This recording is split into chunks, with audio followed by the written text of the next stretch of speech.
Oi, pessoal, tudo bem? Hoje o nosso papo é sobre um tema que, olha, pega muita gente de surpresa. A tal da Síndrome da Boazinha. A gente vai explorar essa ideia da doutora Harriet B. Braker, que fala sobre essa compulsão de querer agradar todo mundo. Pois é, parece uma pergunta meio estranha, né? Afinal de contas, ser gentil é uma coisa boa. Mas e se por trás de uma gentileza excessiva existir um lado meio sombrio, até prejudicial? É isso que a gente vai ver agora.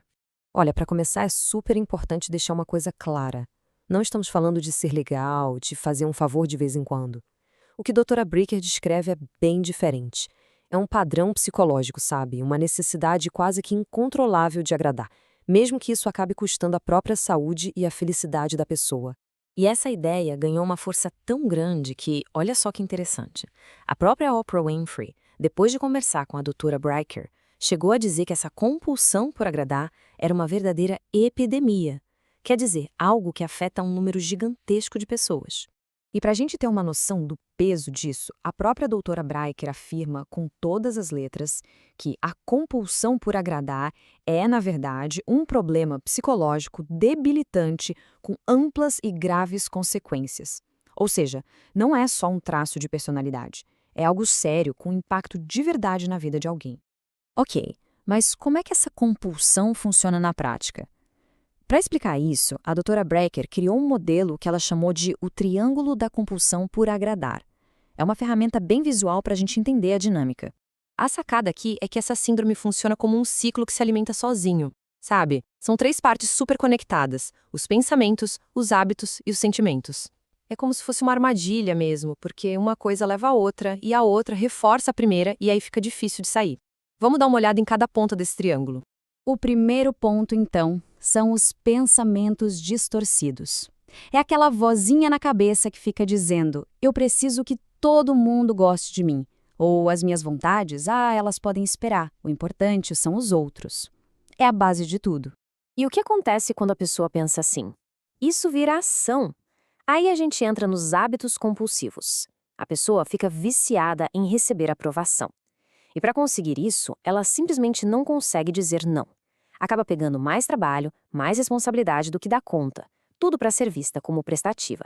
E por último, a gente chega nos sentimentos de evitação. No fundo, o que move tudo isso é um medo. Um medo gigante de emoções negativas.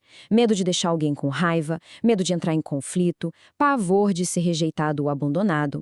Então, agradar vira uma espécie de escudo, um escudo bem frágil, aliás. E o mais curioso disso tudo é como essa forma de pensar, agir e sentir acaba criando uma espécie de manual de regras internas. Regras super rígidas que a pessoa segue à risca, muitas vezes sem nem perceber. A doutora Bricker chama isso de os 10 mandamentos da pessoa que agrada. Dá uma olhada em alguns exemplos. Devo sempre colocar os outros em primeiro lugar. Jamais devo dizer não a um pedido. Sua familiar é um código de conduta interno que é praticamente impossível de seguir sem se anular no processo. Certo. Mas e aí? Qual é a consequência disso tudo? Qual é o preço que se paga por viver seguindo essas regras tão à risca? Então, a ironia é que esse padrão todo, que supostamente serviria para proteger a pessoa e seus relacionamentos, faz exatamente o contrário. Ele não protege. Ele cria um ciclo de ressentimento, de esgotamento, o famoso burnout, e no fim os relacionamentos se tornam superficiais, porque não são baseados em quem a pessoa realmente é. E essa comparação é perfeita para a gente entender a diferença crucial. Uma coisa é a gentileza genuína, que vem de um lugar de segurança, de escolha. Outra, completamente diferente, é o agradar compulsivo, que é movido pelo medo. A gentileza de verdade fortalece os laços. Já a compulsão, essa só leva ao sacrifício e à exaustão. Mas calma, tem uma luz no fim do túnel, e a doutora Bricker deixa isso bem claro. O primeiro grande passo para mudar esse cenário é justamente entender que ele existe. E essa é a parte mais importante, a grande mensagem de esperança. Essa síndrome não define quem a pessoa é. Não é um traço de personalidade imutável. É um padrão aprendido. É um conjunto de pensamentos e hábitos que foi construído ao longo do tempo. E se foi aprendido, pode ser desaprendido. Pode ser transformado. Para fechar, fica essa reflexão. O que está por trás das nossas ações? A força que nos move é uma gentileza genuína que vem de dentro?